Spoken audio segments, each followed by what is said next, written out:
are slowing down a little bit, so I think we're going to get started. So again, thank you everyone for joining us tonight. Just as a reminder, today's session is Hamilton's generous financial aid promise. And joining me right now is my colleague Cameron Feist, class of 2004, and also Hamilton's Director of Financial Aid. It's great to have him here because he served in a variety of roles as part of supporting students and families throughout the financial aid process and admissions in general. Currently, as I said, he's the Director of Financial Aid. He has also been an admission officer, and he's also been a college counselor. So definitely he is someone who have some really great advice for us this evening from various different perspectives and various places around the table of supporting students through the college process. So during tonight's conversation, Director Feist is going to demystify the process of applying for financial aid, talk about our generous resources, and provide some guidelines and financing options for you and your family to think about as you consider this investment. And in a moment, I'm going to have a little bit more of information, have Director Feist provide a little bit more information about his background and particularly his role here on the Hill. So just to give you a sense of what our outline for tonight is going to be. Director Feist, Cameron, is going to be providing us with a presentation, and then we're going to offer a part of the session at the end to offer you the opportunity to ask your questions. So I would ask that you post them in the Q&A box as well. My colleague, I'd like to give a shout out to Ben Rose, Associate Dean of Admission. He is going to be answering questions in the Q&A, in the chat box, but also providing me with questions that you're all providing. So I just want to give you a sense that multiple people will be answering your questions this evening. And just as a reminder as well, the session is going to be recorded and we will be posting it within the next 24 hours. So stay tuned for that. If you can't stay for the whole thing, or if you don't remember a part of the session, please know that it will be available to you after the session's over. And then finally, as a little programming note, I know that you are going to have plenty of questions when Cameron is doing his presentation, but I would ask that you wait towards the end of the presentation piece to finally start asking them in the Q&A, just so we can make sure that everyone is focusing in on what Cameron has to tell us. So with that, Cameron, I would love for you to talk a little bit about your role here on campus and also give a sense of what your history has been in regards to working and supporting families throughout the admission and financial aid process. Sure, I'd be happy to. Thank you, Dean Valdez. Appreciate the opportunity to meet with all of you tonight, and thank you all for taking the time out of your very busy schedules to come and join us and learn a little bit more about financial aid in general, and obviously specific to Hamilton. I've been working on and off for the college since I graduated in 2004, starting off in the admission office, working as an assistant and eventually an associate dean of admission. And then I left for several years and I had the opportunity to serve as director of college guidance at a K-12 independent school and learned a lot more about what you guys are going through right now in the heat of the moment and the summer right before your senior year or in the fall of your senior year if you guys have just gotten started. And I know that it can feel quite overwhelming.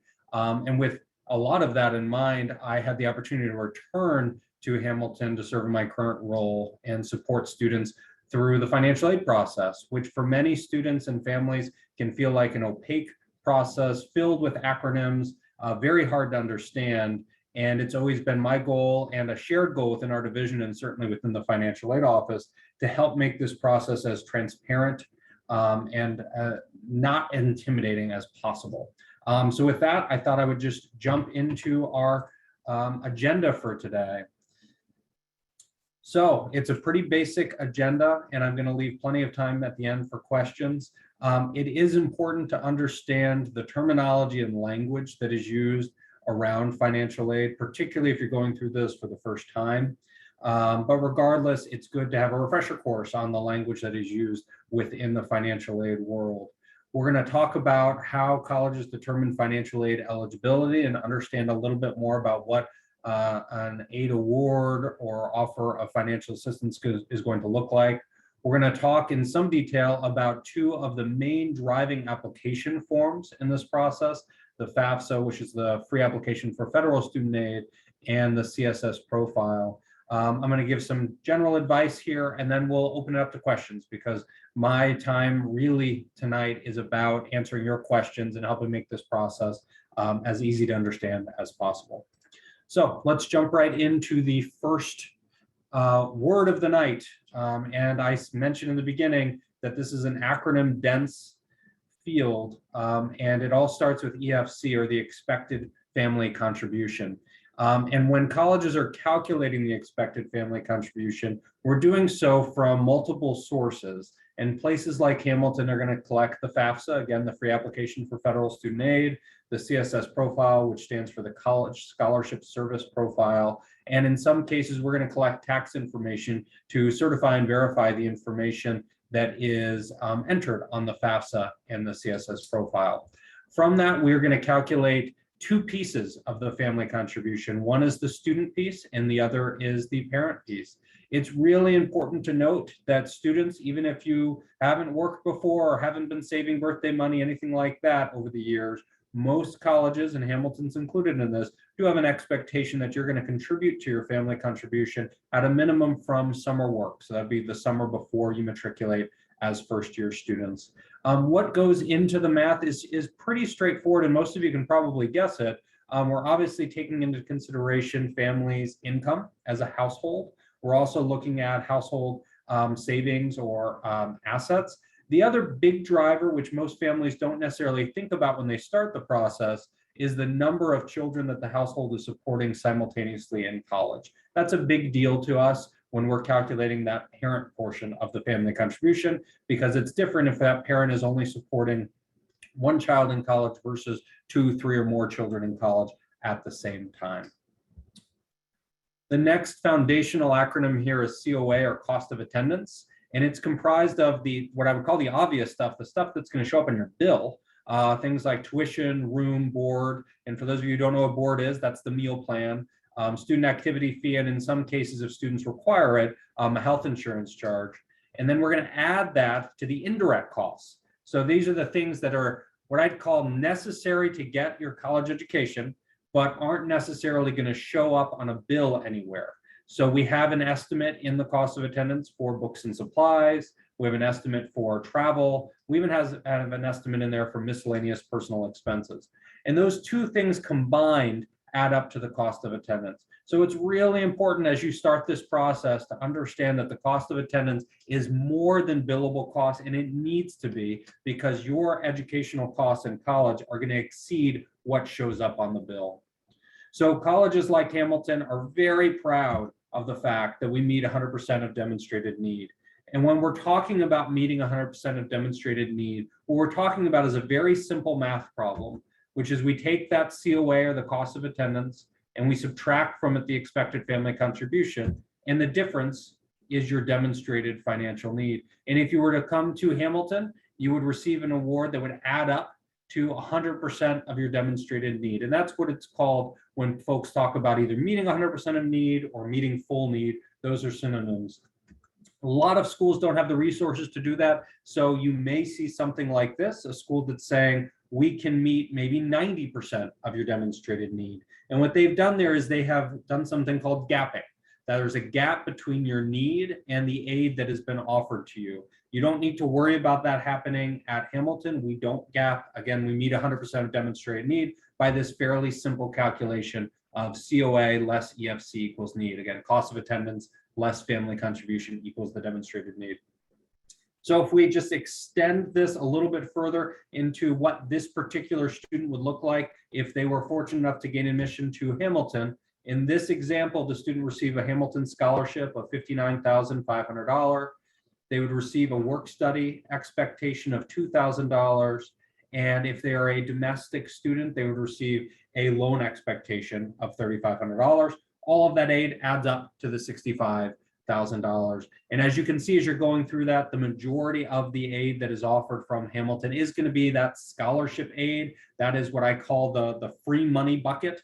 And if you think about this in terms of buckets of aid that a student receives, most students are going to have 3 buckets of funding. They're going to have the free bucket, which is the money that does not need to be paid back. Then they're going to have the work bucket, or the money that has to be earned through work, gaining a campus job and working. And then the last one is the funds that do have to be paid back, which comes in the form of educational loans. And I know there's always a lot of questions about educational loans, so I'm going to attempt to head some of those off by just walking through the loan table. So what I'm showing you is not a Hamilton specific table. This is called the Federal Student Loan Table. So if you are a domestic student, which would mean you are a US citizen, permanent resident, or a national, in other words, you are eligible to complete the Fafsa, and you're eligible for what's called Title IV Federal Financial Aid, then this would be your loan eligibility throughout the time in college, which means for a first-year student, if you go all the way over to where it says maximum eligibility, the maximum educational loan you can be awarded or take out as a first-year student is $5,500. As a second-year student or sophomore, it's $6,500, and then $7,500 for your junior and senior year. What Hamilton does when we're meeting your demonstrated need, again, remember that slide we were just on, we use this portion of the loan table, which is to say we use the subsidized portion of the federal loan table to meet a portion of your demonstrated need. Now, most of you probably have no idea the difference between a subsidized loan and an unsubsidized loan. I would be very impressed if you actually did. So very quickly, a subsidized loan means it's not accruing interest while you're enrolled in school, and it won't start accruing interest until you take a 6-month break or longer from school, which for most of you is going to be at graduation. So a first year at Hamilton who's eligible for federal financial aid should expect to have a $3,500 subsidized loan in their aid, sophomore $4,500, and so on. Students are eligible to take that additional $2,000 each year, but it would be unsubsidized, meaning that it would be accruing interest while you were enrolled in school. So let's do some quick review here of the language of financial aid. Make sure that we have all of our terminology down before we head into the next phase of the PowerPoint. So EFC, again, that stands for expected family contribution. COA is the cost of attendance. And the important reminder with the COA is its billable and non-billable fees go into calculating your cost of attendance. Regarding terminology, demonstrated need, again, it's the difference between those two things, the difference between the COA and the EFC, the cost of attendance and family contribution. And if 100% of that need is met, then your full need has been met. If it hasn't, then the student has been gapped. Two terms that I haven't mentioned here because technically speaking, they're not actually financial aid terms, but as they have to do with family resources, they often end up being something that we talk about, which is need blind versus need aware. And a need blind school is one that makes the commitment not to consider a family's ability to pay when making an admission decision. A need aware or need sensitive school is a school that may take into consideration a family's ability to pay when making an admission decision. I am very proud of the fact that Hamilton is a need blind school, and we're actually both need blind and we meet 100% of demonstrated need. And the combination of those two things is somewhat unusual. And it speaks to the profound dedication of resources that we have made to make a Hamilton education affordable and attainable for all students and families. And if you want to learn a little bit more about Hamilton's need blind promise, feel free to take a look at the URL that I've just posted there. So let's jump into the applications just a little bit. This is the Fafsa, which again stands for the free application for federal student aid. And I like to double emphasize that it's free, because if you land on the wrong website, this is the right one, somebody's going to ask you for a credit card. Don't give it to them. Make sure you are going to the correct website, which is fafsa.ed.gov, and it is a free form for you.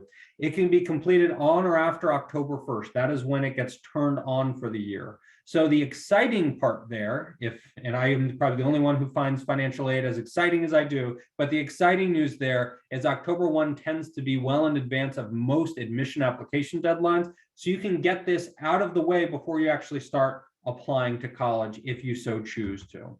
It does have to be completed annually. Every year you're going to have to reapply and recomplete the Fafsa. In the Fafsa, there's a section for students and there's a section for the custodial parent.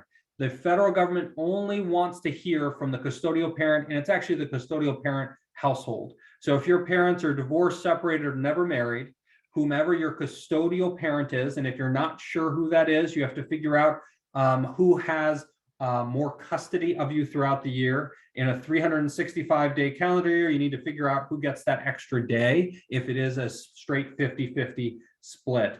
And if you have questions about that, you can always contact the Hamilton Financial Aid Office or talk to your guidance counselor about who might the custodial parent be.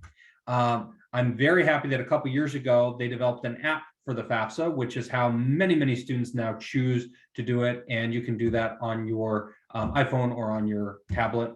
And you can send it to multiple schools at the same time. So you don't need to resubmit this every time you apply to a new school.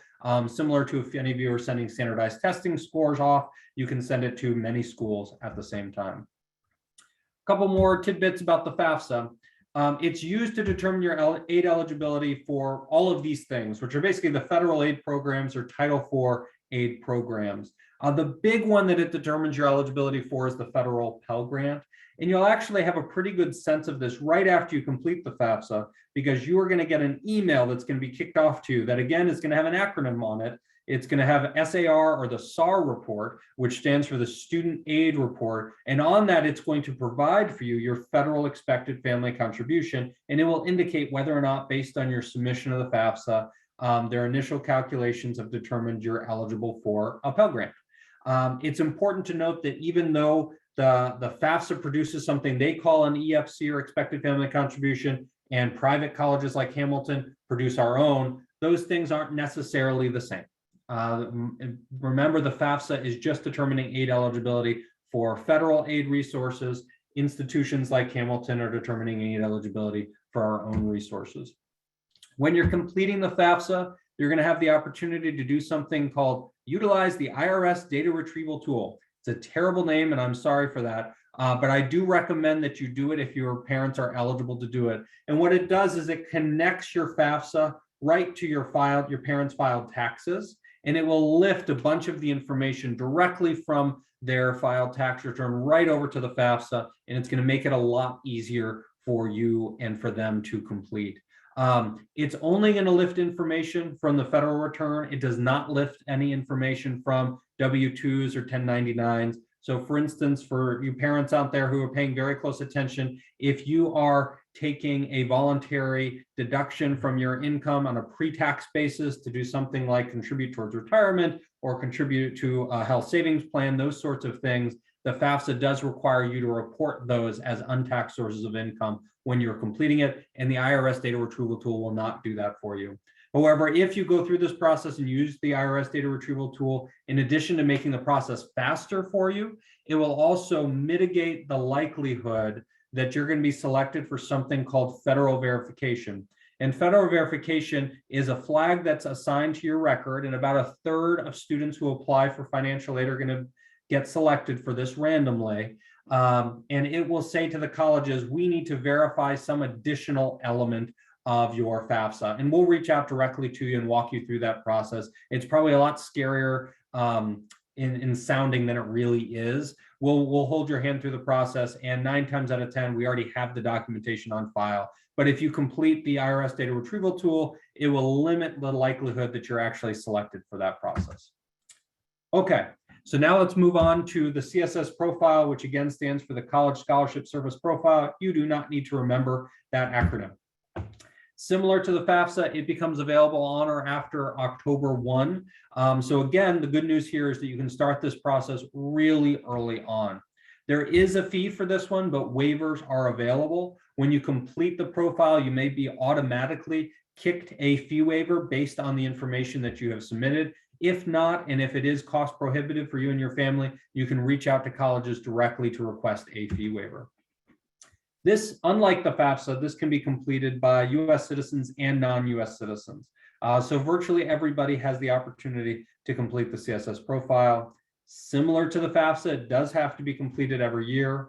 And then the biggest difference between this and the FAFSA is that there are sections for the custodial parent and the non-custodial household, which on the CSS profile, they will say household A and household B. And that is what they mean, is the custodial household and the non-custodial household. And both households do need to complete it. Here is the website. This can also be found on our webpage under the Applying for Financial Aid page. We will also, if you choose to apply to Hamilton, obviously send you a customized financial aid checklist that will have all of this information in it. So I've shared a ton with you about the application process. We've gone through a lot of terminology. We've gone through kind of the fundamental acronyms that you need to know as you get going here. But many times families are kind of overwhelmed at this stage, and they just want to know where you should start. And so the place to begin this conversation is on the Hamilton page. If we're lucky enough to be a school that you're thinking about applying to, we want you to go to our Estimate Your Financial Aid page. And on that page, there's going to be two resources. One is the My Intuition Quick College Cost Estimator, and that is a mouthful, but it is a 6-question tool that you can complete. And based on your answers to those 6 questions, we will provide you with kind of a range of eligibility that will say something like, based on students who've applied and been admitted to Hamilton in the past, who answered those questions in a similar way, this is roughly what their aid looked like. Then there's a tool called the Net Price Calculator. And back in 2011, the federal government actually required all colleges to produce a net price calculator on their website that is specific to how their institution determines financial aid eligibility. The net price calculator, almost by definition, is going to take a lot longer than the My Intuition tool. However, at the end of that process, and it should take probably 15-20 minutes to complete, and at the end of that process, we're going to give you a more fine-tuned estimate of your aid eligibility with a single number for your family contribution and actually an estimated aid package for you to consider. Back when I was doing the director of college counseling thing, and parents would say, you know, what is our role in this process? This is where I would point them, and this is where I would continue to point you parents if you're looking for your role in this process, is once your students have their list trimmed down, then it's the time to actually go through and do the fairly heavy lift of completing the net price calculator at every college to which your student may ultimately be applying. Even if the schools are similar types of institutions, it really behooves you to go through this process to try to get out in front of any surprises that there might be. So take the time to fill out the net price calculator if you can. Okay, we're now going to open this up for any questions that have populated, and I'm not monitoring the chat, but I know that that Dean Valdez with Ben's help, they are.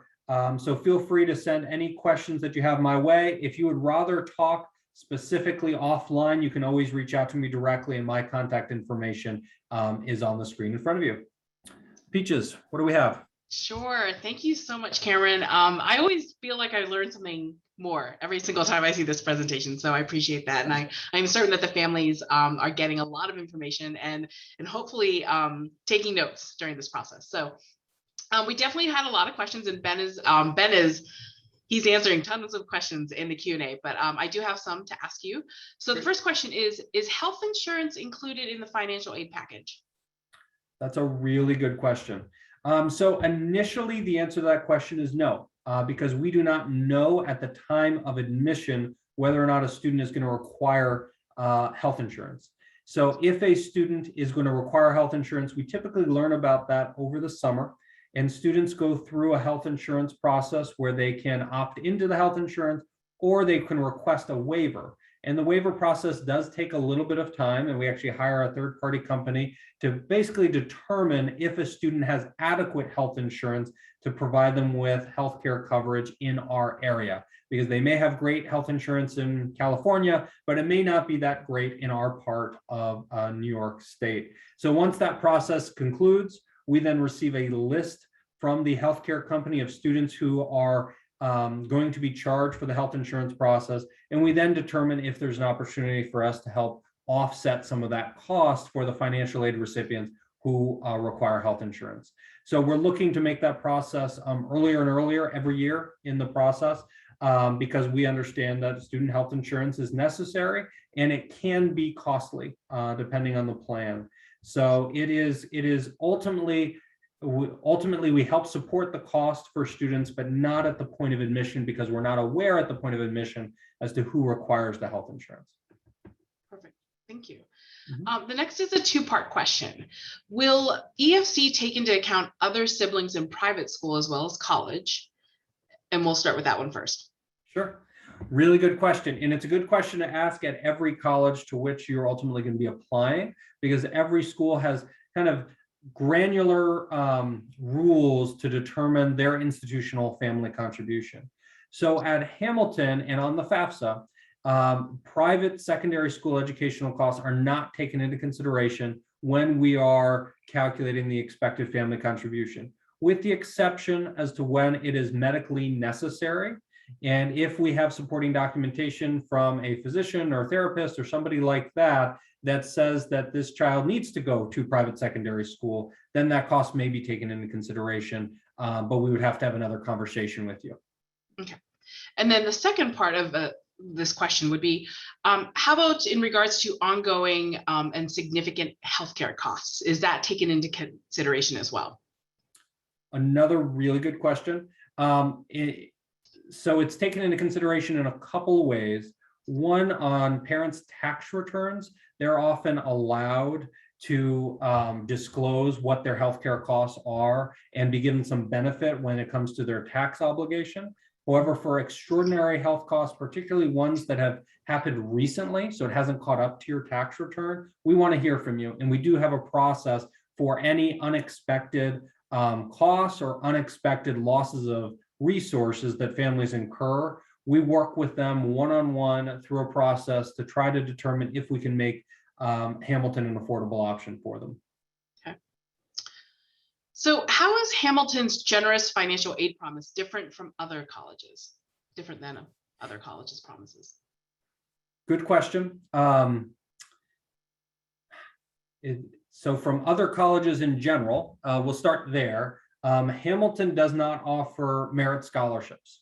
And what that means, and on kind of face value, is students who receive a merit scholarship at another school are guaranteed X number of dollars, provided they, usually maintain a certain GPA within a certain department over the course of 4 years, and they have a pretty good sense of what that scholarship is going to look like during their time.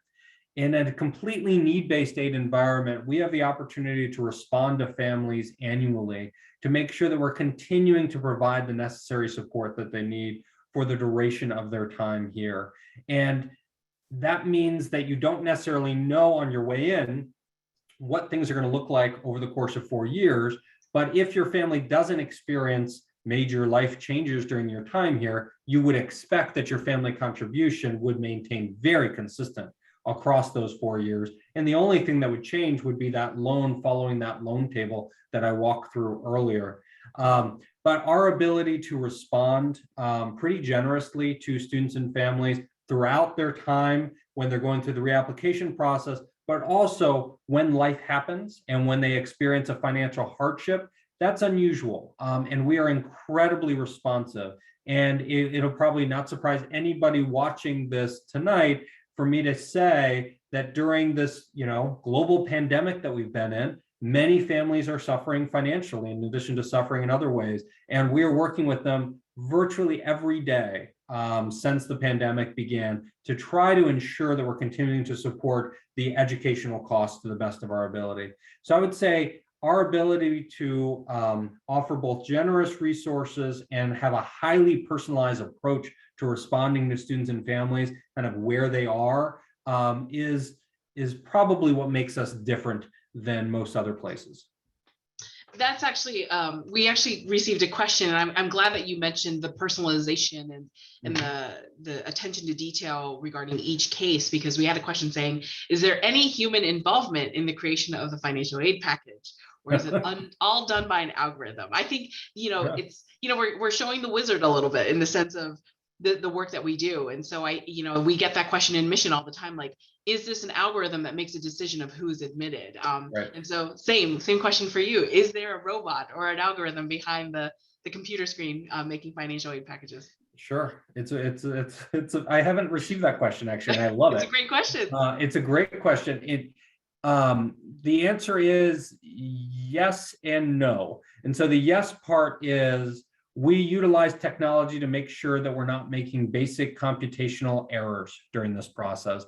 But every student's financial aid file is touched and reviewed by human hands multiple times during the process. It's not all that dissimilar from how I imagine you would answer the question too, Dean Valdez, that every applicant's file is touched many times too. And it's the same thing in the financial aid process. There are some calculations that are delivered to us. So that Fafsa, when you fill out the free application for federal student aid, we receive the results of that, kind of like a calculation, because it determines your federal financial aid eligibility. But we are also what's called a 100% verification school, which means that every student who's going to ultimately matriculate or enroll at the college, we're going to require them to submit their tax information to us, in part because we understand that these forms can feel overwhelming and families can make mistakes on them. And we want to make sure that a student has maximized their aid eligibility. So a person is going to review their filed tax returns and compare that with what was submitted on both the Fafsa and Css Profile, and essentially going line by line to do that. And then once we have verified that those lines have been completed correctly, we do hit a button to do an actual calculation. And then that goes to the next person who does a similar process when they're actually pulling together the financial aid award, often referred to as the financial aid package for the student, where they're going through and making sure that everything is looking right and that the student has received kind of their maximum aid eligibility that they can. So it's a highly personal process. And I would say we are most personal after the point of admission, after a student has received their aid eligibility, and when families have questions or concerns, we are very much responsive in those moments to those families. Thank you, Cam. Question we have is, can the interest on the unsubsidized loan be paid during a student's attendance in school? I think you said, can the interest be paid during the student's attendance? While the student is in attending, can they pay the interest on the unsubsidized loan? Yes, you can. You can opt into basically an interest-only payment plan while the student's enrolled in school to be paying off the interest for the student. How do loans work for international students? Great question. So the federal aid that I've been talking about, international students who are not U.S. citizens, permanent residents, or U.S. nationals are not eligible for the federal financial aid. So for most international students, they are not going to receive a loan in their award. We do have some institutional loans from generous benefactors who've endowed institutional loan funds for the college over the year that we may award to some students on a case-by-case basis. But international students are not eligible for loan money from the federal government in the same way that these subsidized and unsubsidized loans are available for our domestic students. Great. Another question we received was, what percentage of household income, assets, and home equity does Hamilton ask from families in determining EFC? So that's an impossible question to answer, unfortunately, in part because it's not that straightforward. If it was that straightforward, we would definitely have an algorithm to do all of this, and I'd be able to disclose it to you and all the rest of it.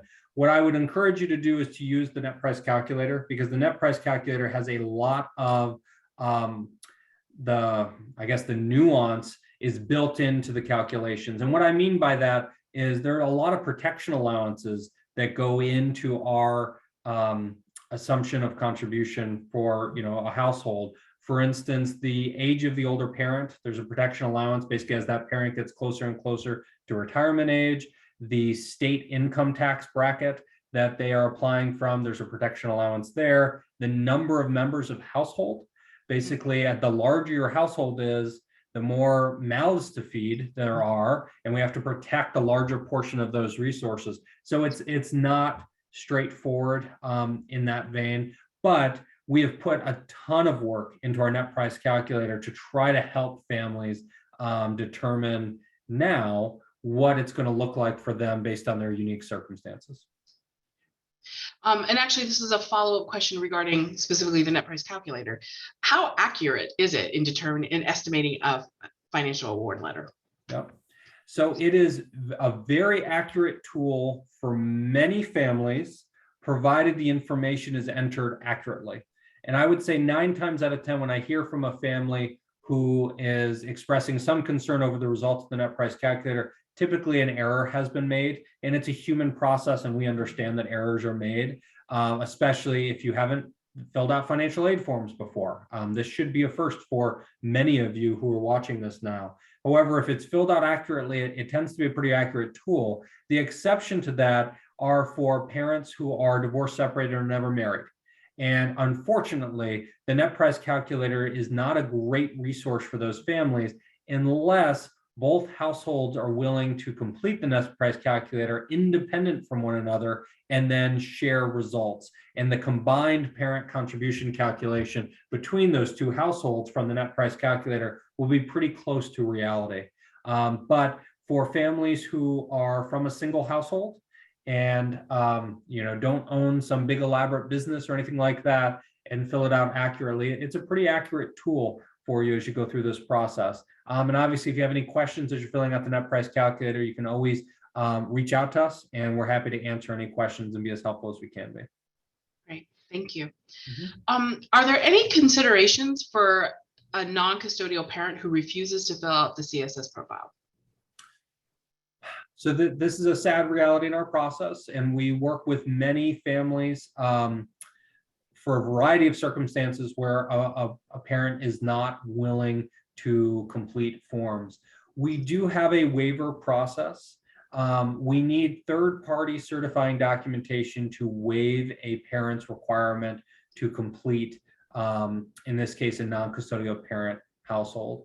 The most typical reason why we'd be able to waive it would be that that non-custodial parent has not been an active member of the student's life for a certain amount of time. Also, if there's a documented history of abuse, we can waive it for those reasons. If it is simply that a parent is unwilling to complete it, that is really hard because we can't waive it based on a parent's unwillingness to complete. In many of those circumstances, we work individually with the parent who is not or initially willing to complete the documentation, and typically they end up doing it. And if it's helpful, they can always give me a call, give our office a call, and we can talk about any concerns that they may have.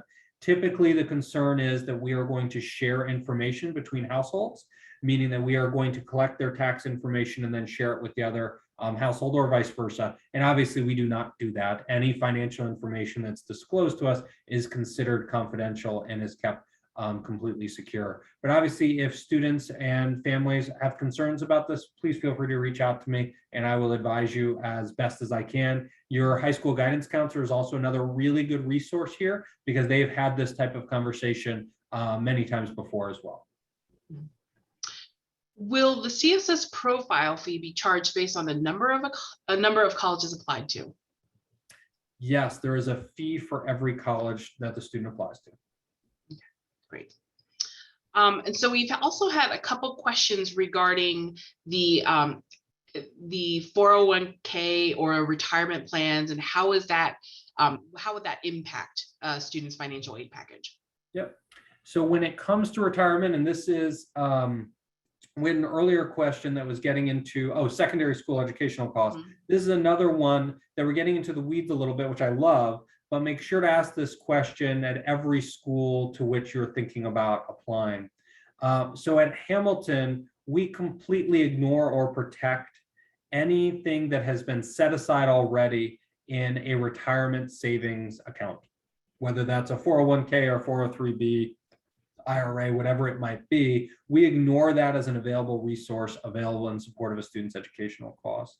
The other thing that we ignore is any equity that might exist in a family's primary household. Those two areas of savings tend to be the largest family savings towards retirement nationally for families that have the opportunity to save for retirement. And we have made the decision right now to ignore both of those as resources available in support of a student's education. That's somewhat unusual.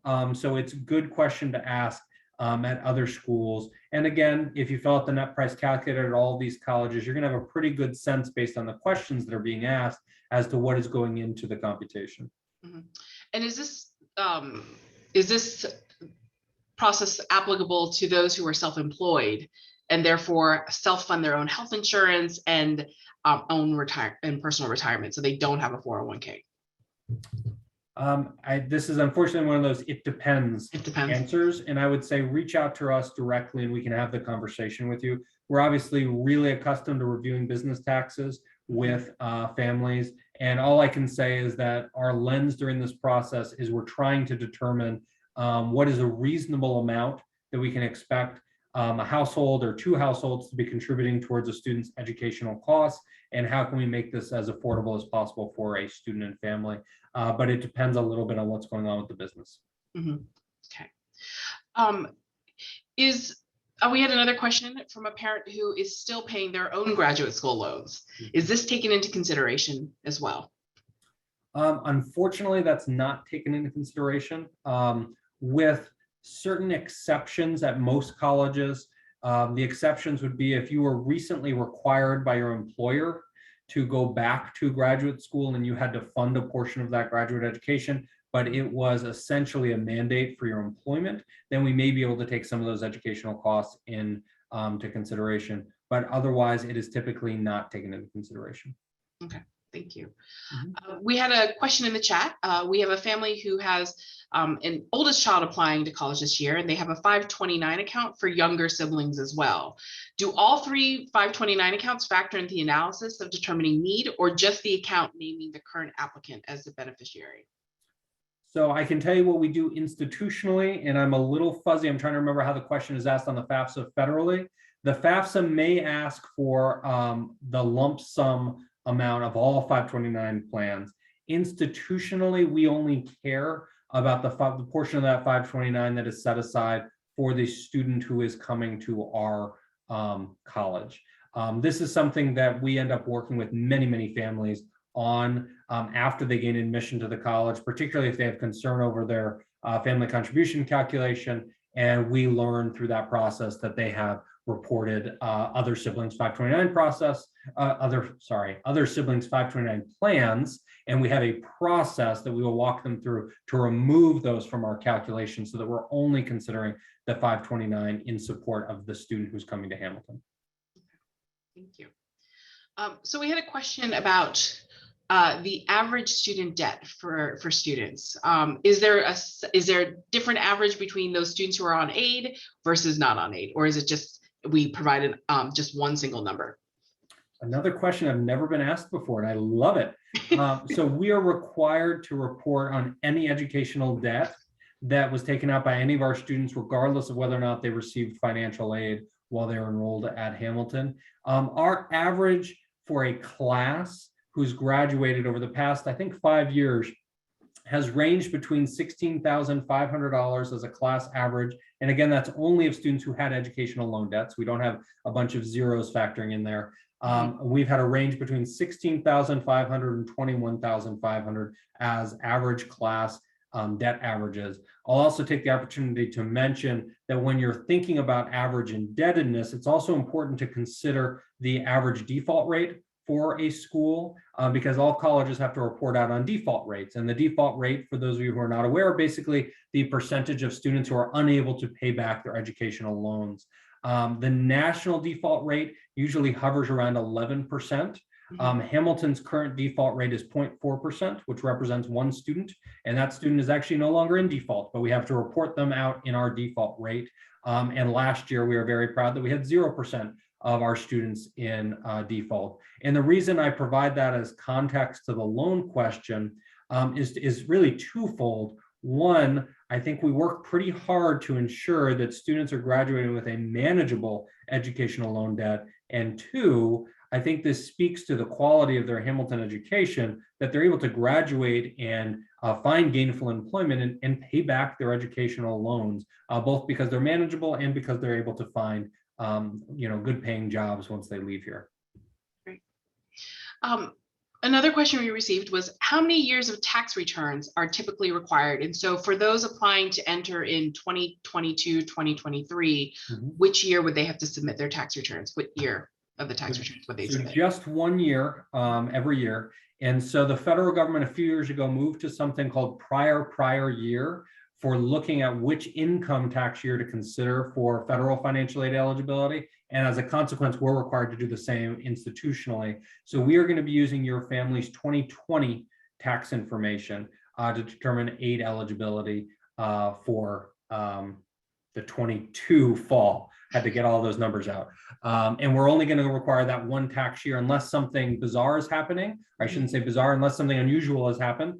If a family's had dramatic income fluctuations, we may request additional tax information, but that would be on an individual basis. And the overwhelming majority of families are just providing one tax year for us, but you do have to provide it to us every year. Mhm. Thank you. Mhm. How many colleges can a student list on the FAFSA? I don't know that answer anymore. I think it has changed recently. It used to be that colleges would get the list from the Department of Education of all of the schools that students are applying to on the FAFSA, and they've taken that away several years ago. And so I'm not sure what the limit is, but it is the type of system that if you have maxed out the number on the FAFSA, you can go back in and you can send it to more schools without any cost. Mhm. So, Cameron, what advice would you give to a student and family if they're considering early decision? And financial aid is going to play a role in that process. You've given some of the tools, but what other piece of advice can you give? So the advantage of all of these forms now being out in October is you can get a jump start on this stuff right away. It used to be that these forms were not available until January. And so early decision students were at a huge disadvantage in terms of knowing what their aid eligibility was going to be. Since these forms are available in October, you can have everything filled out and complete before you even apply early decision to a school, and Hamilton has a November deadline. So my first advice is apply for financial aid, make sure you meet the deadlines, because if you are going to get one of the big acceptance packets, on one side of the acceptance packet, there's going to be your letter from Dean Valdez, and on the other one, there's going to be the notice of financial aid eligibility from me. But before you get to that process, I always had a rule when I was doing the college counseling job that I would not sign a student's early decision agreement until that family had completed the net price calculator and felt, somewhat comfortable with those results. The net price calculators now provide families with a resource that prior to 2011 didn't exist at every college. So you should be able to go into this process with your eyes wide open. You should know your aid eligibility at the point of admission in December if you apply early decision 1. And you shouldn't have major surprises when you are applying early decision or regular decision for that matter, because of the change in the deadline to October. Mm-hmm. Okay, thank you. Mm-hmm. So there are a number of 529 questions just about, and so is there a resource that you would recommend for people who have questions specifically about 529? Because there are a lot of questions about individual circumstances. So I don't want to kind of go through all of them, but because I think all of them are very specific to that particular family. So got it. I would say my email address is on the bottom. Shoot me a note and I'm happy to walk you through it. Otherwise, your high school guidance counselor may have the answers to these questions. 529 questions are typically pretty common in the process. Let me think. So the most common 529 question that we get outside of what we've already covered has to do with when a grandparent has a 529 for a student. Mm-hmm. And my understanding is that the rules on the FAFSA indicate that in the year that 529 plan is used from the grandparent, that resource is supposed to be reported as untaxed student income on the FAFSA for that disbursement, but does not necessarily need to be reported on the front end as an available parent asset. So if that helps answer any of the questions, then there you go. Otherwise, feel free to shoot me a note and I'm happy to answer any of your questions. And if I don't know the answers, I'll look them up for you.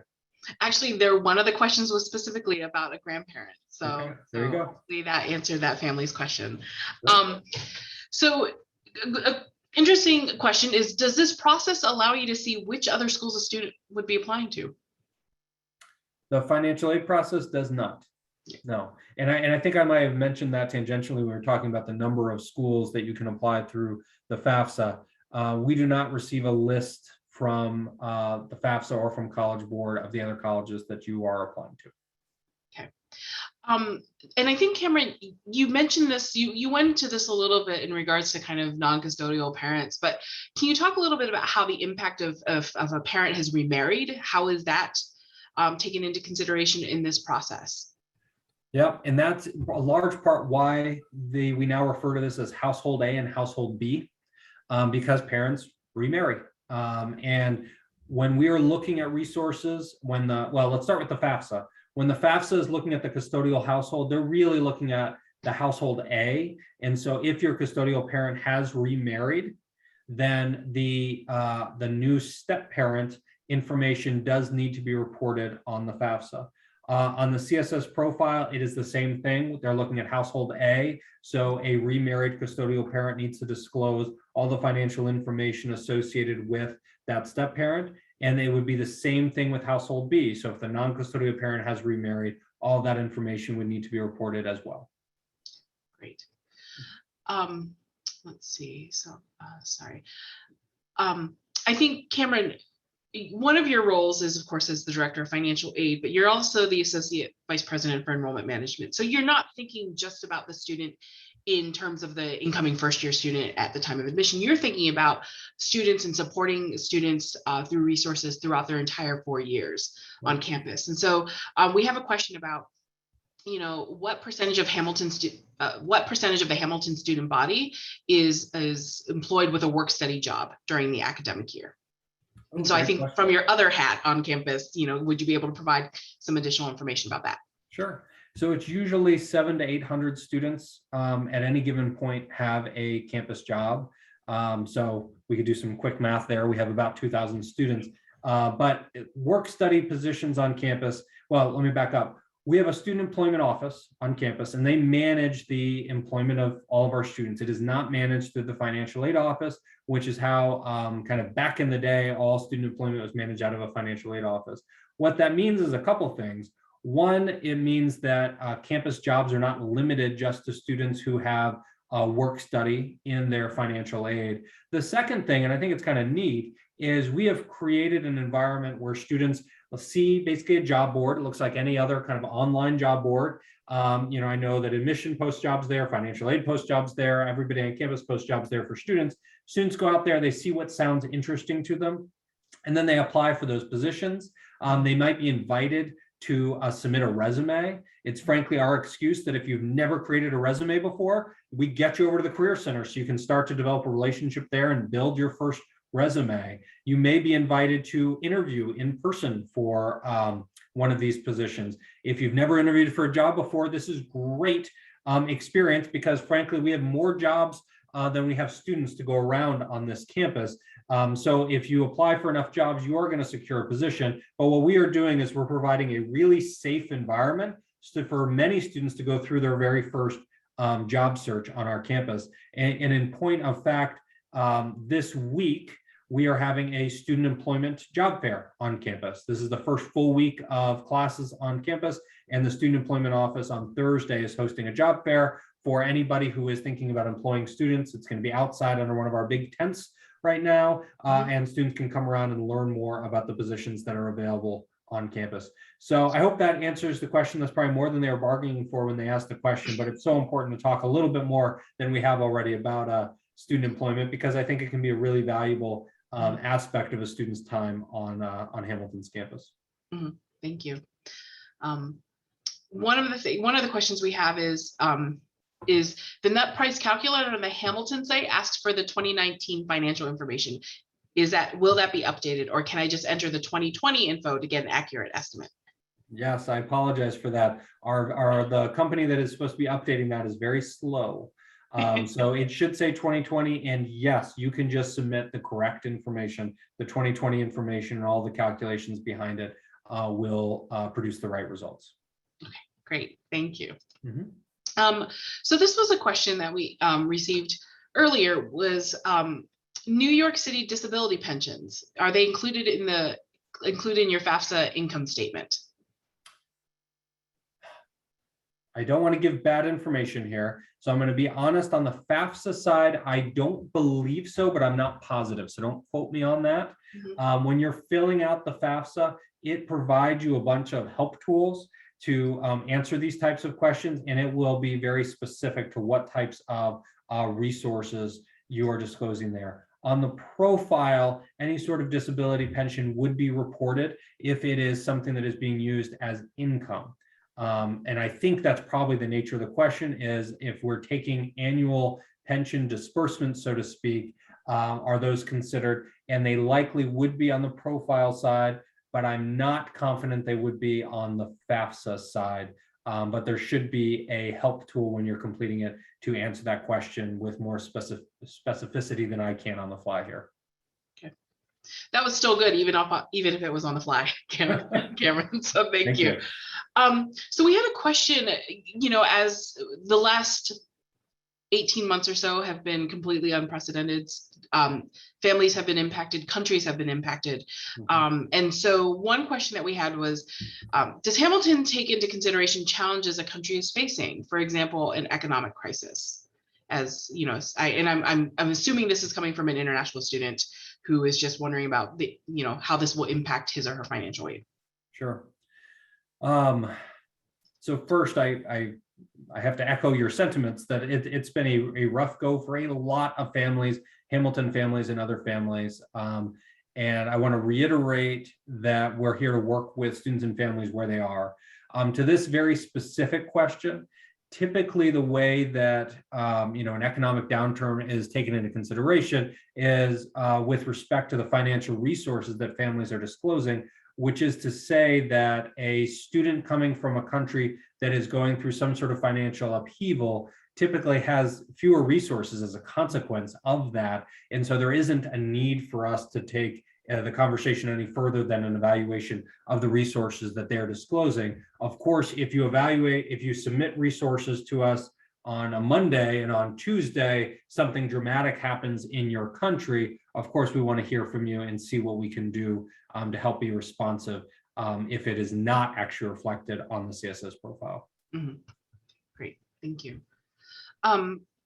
Does Hamilton's financial aid cover both tuition, room, and board?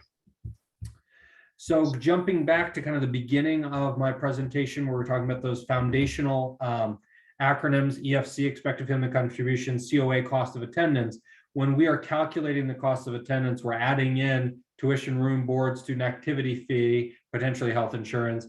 And then we're also adding in travel, personal expenses, books, and travel, books, and personal expenses. Sorry, I already said that. And so we're adding all of those into the cost of attendance. We're then determining your family contribution and doing some basic math to subtract from it, which is a long way of saying, yes, we're providing support for the complete cost of attendance for billable and non-billable fees alike. So let's say that a student has applied regardless of the plan, whether it's early decision or regular decision. They've done the net price calculator, they've contacted the financial aid office, and when they get their financial aid package, it's still not going to work for the family. What can families do then? Because they've been offered admission, they really want to come, but at the same time, financially, it's just not going to work out. What would you recommend to families? Yeah. Whether it's Hamilton or any other institution? Yeah. So if you've been, particularly in that scenario, if you've been admitted to your dream school and you don't feel like after receiving the financial aid that it's a reasonable expectation of what your family can contribute, you need to contact the financial aid office, plain and simple. All colleges are going to have some process to walk you through. Hamilton does. We have a kind of what I call a hardship process or a reconsideration process for circumstances that may not have been reflected in the application materials that were submitted to us. So contact us and we'll walk you through the process. We'll help you determine kind of what your next steps are, exactly what you need to do. We'll help point you towards what documentation we might need to see in support of a request like this. But the first step should be to contact us, and then we'll take the conversation from there. And know that when you contact Hamilton or any other financial aid office, while it may be the first time for you reaching out and asking for this type of help, this is what we do. It is not the first time for us that week that we've heard from a family who has some concerns over affordability. And our job is to be responsive and to help walk students and families through that process, even if they might feel uncomfortable. And I totally recognize that it can be an uncomfortable process. My hope, obviously, is that when you receive that financial aid letter from me in that acceptance packet with the letter from Dean Valdez, that you are happy and feel like you can make the commitment right then and there to join our community. But in the circumstances where that isn't the case, for whatever it might be, we want to hear from you. Great. Director Feist, thank you so much. I'm surprised how quickly the hour has passed. I thought the families, our guests, gave us some really great food for thought and asked some really thoughtful questions about how to approach this process. One thing that I've appreciated the most, Director Feist, is the fact that you have continued to humanize this process. I think families, whether you're the first child going through this or this is your third child going through this, it is an overwhelming process to navigate. And I think definitely you've provided this this face of someone who's really invested in helping students and their families find that institution and help them financially afford the place that they want to go to in the end. So I appreciate your time and definitely the everything that you've provided us this evening. So unfortunately that's the end of our session. So I want to thank Director Feist. I want to thank my colleague Ben in the Q&A and chat right now for answering all those questions as well. We hope you enjoyed this conversation. We hope you learned a lot, took a lot of notes. As I said at the beginning, we will be posting this video within the next 24 hours. So if you missed something or if you need to replay it, please do so. But thank you so much for joining us again. We will continue to be hosting events throughout the fall. And so please visit hamilton.edu discover. But again, thank you so much. Have a great night and good luck as you start this college application process. Take care. Bye-bye.